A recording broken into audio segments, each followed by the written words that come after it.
অগ্নিগর্ভ বাংলাদেশে সংখ্যালঘুদের অধিকার রক্ষা নিয়ে সরব হলেন প্রভাবশালী মার্কিন রাজনীতিবিদ ব্র্যাড শেরম্যান।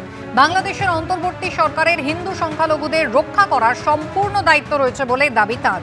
সংখ্যালঘুদের ওপর ঘটে চলা হামলার মোকাবিলা করার দায়িত্ব একান্তভাবে বাংলাদেশ সরকারের বলেও জানিয়েছেন তিনি। গত কয়েকদিন ধরে লাগাতার সংখ্যালঘুদের উপর আক্রমণ চলছে বাংলাদেশে। ভয়াবহ হামলার ছবি সামনে আসতে নিন্দায় সরব হয়েছে গোটা বিশ্ব। এবার বাংলাদেশে সংখ্যালঘুদের অধিকার রক্ষা নিয়ে সরব হলেন ডেমোক্রেটিক দলের সদস্য ও ক্যালিফোর্নিয়ার রাজনীতিবিদ ব্র্যাড শেরম্যান।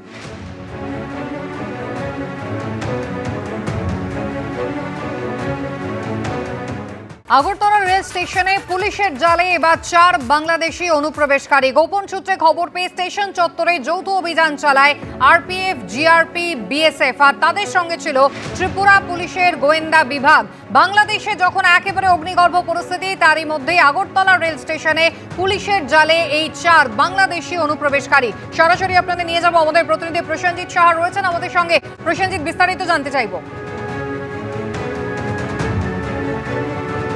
একেবারে দেখো, যেখানে বাংলাদেশে চূড়ান্ত ভারত বিদ্বেষী একটা প্রোপাগান্ডা চালানোর চেষ্টা করা হচ্ছে, ভারতের বিরুদ্ধে নানা ধরনের কুৎসা অপপ্রচার তারা চালানোর চেষ্টা করছে, ঠিক অপরদিকে একটি অজুহাতকে কেন্দ্র করে নিরাপত্তাহীনতার কারণ দেখিয়ে যখন ভারতে আগরতলায় অবস্থিত বাংলাদেশ সহকারী হাইকমিশনারের কার্যালয় বন্ধ করে দেওয়ার অনির্দিষ্টকালের জন্য বন্ধ রাখার ঘোষণা করা হচ্ছে, অপরদিকে যখন বলা হচ্ছে যে ভারতের প্রয়োজন তেমনভাবে পড়বে না বাংলাদেশে, সেই ধরনের একটি কথাও চালানোর চেষ্টা হচ্ছে, ঠিক সেই সময় কিন্তু আমরা দেখতে পাচ্ছি যে একেবারে বাংলাদেশ থেকে অবৈধভাবে অনুপ্রবেশ করছে আগরতলা, এবং গত 30 তারিখ দুজনকে আগরতলা রেল স্টেশনে আটক করা হয়েছিল, এবং তার কয়েকদিন পরে গতকাল সন্ধ্যা নাগাদ রাজ্য পুলিশের রেল স্টেশন থানা, আরপিএফ এবং বিএসএফ এর সঙ্গে গোয়েন্দা বিভাগের কর্মীরা কিন্তু চারজন বাংলাদেশি নাগরিককে অবৈধভাবে আগরতলায় আসার সময় তাদেরকে আটক করে, এবং তারা রেল স্টেশন পর্যন্ত এসে পৌঁছে গিয়েছিল, এবং তাদেরকে জিজ্ঞাসাবাদ করার পর জানতে পারে যে তারা প্রত্যেকেই কলকাতার উদ্দেশ্যে কাঞ্চনজঙ্ঘা এক্সপ্রেস দিয়ে আসছিল।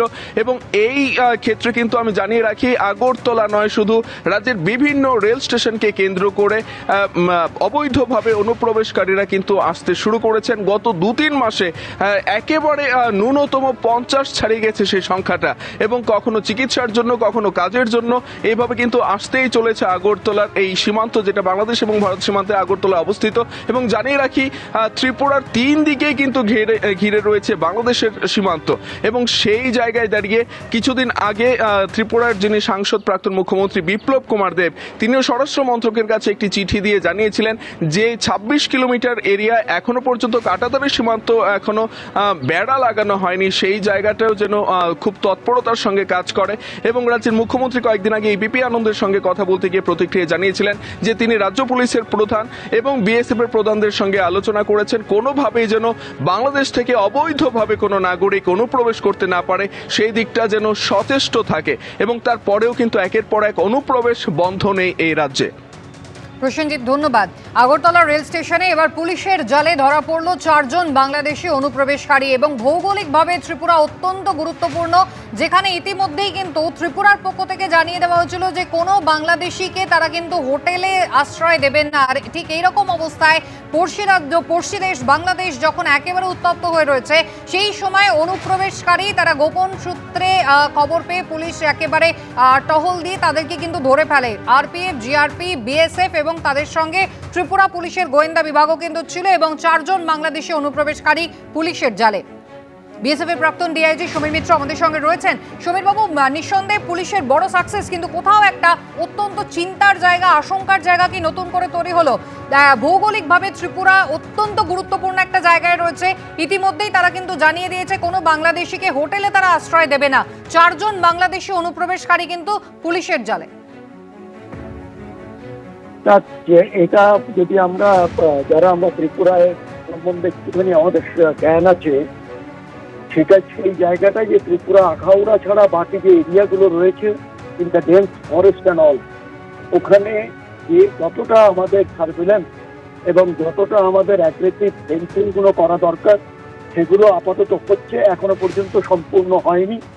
আমি এই চ্যানেলের মাধ্যমে যদি কেউ শুনতে থাকেন বিএসএফ এর কোনো অধিকর্তা, তাকে আমি বলবো যে এই ব্যাপারে যেন আরো বেশি গুরুত্ব দেওয়া হয়, কারণ বাংলাদেশ সেই বাংলাদেশ নেই, এখন এক নতুন উচ্ছৃঙ্খল, উদ্ধত এবং মানে কি বলবো যে পলিটিক্যাল ক্যারেক্টার ছাড়াই তারা আজকে দেশ শাসনের একটা অধিকার পেয়ে গেছে।